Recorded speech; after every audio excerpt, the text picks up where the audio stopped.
বর্তমান সরকারের অনেকে আছে ফেরেশতার মতো কথা বলে, শয়তানের মতো ধোঁকা দেয়। 1 ঘন্টা আগে যে কথা বলে 2 ঘন্টা পরে সেটা থাকে না। হোসাইন মোহাম্মদের এরশাদের সময় কথা ছিল সিএমএলএ, বলছে এটার অর্থ কি? বলে ক্যান্সেল মাই লাস্ট অর্ডার। আমি 2 ঘন্টা আগে যেটা বলছি এখন ওটা ঠিক নেই। বর্তমান সরকারের কিন্তু এই অবস্থা চলছে। তাদের কাজ এবং কর্মের মধ্যে কোনো মিল নাই। এক এক সময় এক এক ধরনের মন্তব্য দিয়ে, বক্তব্য দিয়ে জনগণকে বিভ্রান্ত করছে। জনগণকে ভালো মন্দের মধ্যে পার্থক্য বুঝতে হবে, সঠিক দলে যোগদান করতে হবে, সঠিক দল এবং ব্যক্তিকে ভোট দিয়ে নির্বাচিত করতে হবে। নেতারা যখন চোর হয়, নেতারা যখন দুর্নীতিবাজ হয়, জনগণকে সঠিক ভূমিকা পালন করতে হবে। জনগণ যদি গাবাস হয়ে দেয়, দেশের সর্বনাশ হয়ে যাবে। মনে করে এই ধরনের কর্মকাণ্ডে সরকারের ইন্ধন রয়েছে, কারণ তারা জনগণের কাছে তাদের ক্ষমতায় থাকার গুরুত্ব অপরিহার্য বলে প্রমাণ করতে চায়। অর্থাৎ এই সরকার না থাকলে দেশ টিকবে না, এইটাই বুঝাতে চায়। এটা ঠিক না। দেশ থাকবে কিনা এটা আল্লাহ ঠিক করবেন, এটা কারো উপর নির্ভরশীল নয়। 18 কোটি মানুষের উপর ছেড়ে দেন। বস্তুত বর্তমানে দেশ চলছে ফ্রি স্টাইলে, ফলে দাবি দেওয়ার শেষ নাই। বিনা কারণে যখন তখন মিছিল হচ্ছে, রাস্তা অবরোধ, সর্বত্র বিশৃঙ্খলা পরিলক্ষিত হচ্ছে। জনগণের ভোগান্তি চরমে। এগুলি বন্ধ করার কোনো লক্ষণ সরকারের পক্ষ থেকে নাই। রহস্য কোথায়? অন্যদিকে হাজার হাজার কোটি টাকা অবৈধভাবে লেনদেন করে দুর্নীতিবাজ ব্যবসায়ীরা, রাজনীতিবিদেরা, আমলারা নিরাপদে আছে এবং বিদেশে পালিয়ে যাচ্ছে। আপনারা যারা সরকার, পুলিশ, আমলার সাথে জড়িত আছেন, আপনাদের উপর গরিব মানুষের অভিশাপ লাগবে। আর যদি এই সুযোগ হাতছাড়া হয়, বর্তমানে আমরা যে সুযোগ পেয়েছি, আমি আবার বলে যেতে চাই সবাই সম্মুখে, জাতির কপালে দুঃখ আছে। এলডিপি হচ্ছে এই জাতির মুক্তির সনদ। ন্যায় এবং সমতা নিশ্চিত করার জন্য একটি পার্টি। সিদ্ধান্ত নেন, দেশকে রক্ষা করেন। এই ব্যাপারে যুব সমাজকে আমি আবার বলতে চাই, মুখ্য ভূমিকা পালন করেন। টাকার পিছনে দৌড়াবেন না, ব্যবসায়ীদের পিছনে দৌড়াবেন না, সচিবালয়ে সময় নষ্ট করেন না। দেশের মানুষের জন্য কাজ করেন, দেশকে রক্ষা করেন। এখন বলবো দেশপ্রেমিক এবং জনবান্ধব ব্যবসায়ীদের ব্যাপারে।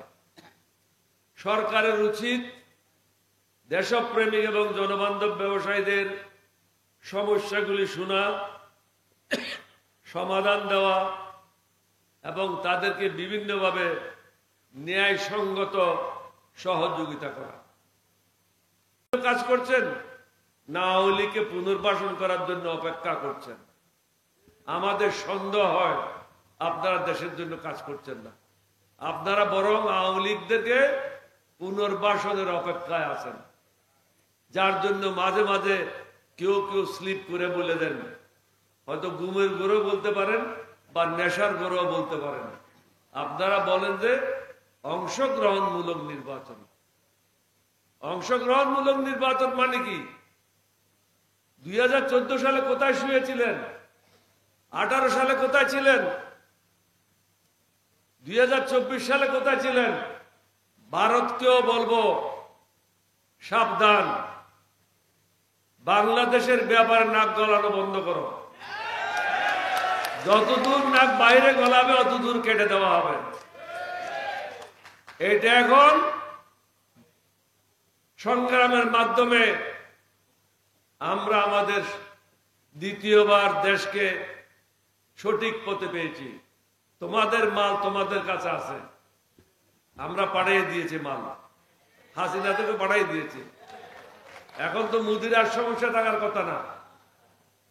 মুদির জন্য ন্যায় বিচার এবং সুশাসন কায়েম করা আমাদের অন্যতম প্রধান লক্ষ্য। বর্তমান সমাজে কি অবস্থা তা আপনাদের জানা উচিত। অনেকে বৈধ টাকার কাছে অবৈধ টাকার কাছে নিজকে বিক্রি করে দিয়েছে। বিভিন্ন তদবিরের জন্য সারাদিন সচিবালয়ে সময় কাটাচ্ছে। রাজনীতিকে ব্যবসা হিসাবে গ্রহণ করেছে। অবৈধভাবে হাজার হাজার কোটি টাকা উপার্জন করেছে। নিজেদের জন্য আলিশান অফিস ভাড়া নিয়েছে। আমরা কিন্তু একটা ভালো জায়গায় এখনো পর্যন্ত অফিস নিতে পারিনি। আর যারা নতুন দল করছে তারা 10 লক্ষ 20 লক্ষ টাকা খরচ করে কর্পোরেট অফিসের থেকে অনেক ভালো জায়গায় তারা অফিসে স্থাপন করছে। আমি মনে করি এই অবস্থায় জনগণ যদি চুপ থাকে তাহলে দেশের ব্যাপক ক্ষতি হবে, সর্বনাশ হয়ে যাবে। আওয়াজ তুলতে হবে, অন্যায়ের বিরুদ্ধে সোচ্চার হতে হবে। দেশকে আমরা স্বাধীন করেছি, দেশকে বাঁচানোর দায়িত্ব আপনাদের যুব সমাজের। যুব সমাজকে এগিয়ে আসতে হবে। অর্থনীতি খুবই ভালো, কিন্তু বাস্তবে ফাঁকা। কোন ধরনের অগ্রগতি হয় নাই। যদি হয়ে থাকে তাদেরকে অনুরোধ করব জনসমক্ষে হিসাব করে দেখান। বিদেশ থেকে কত টাকা বিনিয়োগ এসেছে বিগত, আপনারা আসছেন এখন 9 মাস চলছে, গত 9 মাসে কত টাকা বিদেশ থেকে বিনিয়োগ এসেছে আপনারা একটা সরকারিভাবে স্টেটমেন্ট দেন, তখনই আমরা বুঝবো কত ধানে কত চাল। শুধু ফাঁকা বলি দিয়ে ইউটিউবের মাধ্যমে আমাদেরকে মিথ্যা তথ্য দিয়ে সেরে যেতে পারবেন না। আমাদের জানা মতে বিগত 8 মাসে মাত্র 0.10 10 তো বলা যাবে না, 0.10 বিলিয়ন ডলার বৈদেশিক বিনিয়োগ এসেছে। অত্যন্ত লজ্জাজনক। এখানে কে কোন মানের আমরা বুঝি না। এখন প্রশ্ন হলো আপনি বা আপনারা কেন এলডিপিতে যোগদান করলেন? এই সম্বন্ধে কিছু কথা বলতে চাই। দেশে সর্বপ্রথম আমরাই বলেছিলাম এলডিপি একটি চাঁদাবাজ মুক্ত, সন্ত্রাস মুক্ত, দুর্নীতি মুক্ত, মাদক মুক্ত, বৈষম্যহীন, ধর্ম বর্ণ নির্বিশেষে সকলের জন্য সমান অধিকার, ন্যায় বিচার ও সুশাসন নিশ্চিত করার জন্য অঙ্গীকারাবদ্ধ। বাংলাদেশের অন্য কোন রাজনৈতিক দলের যে গঠনতন্ত্র আছে তাদের গঠনতন্ত্রে এগুলি ছিল না।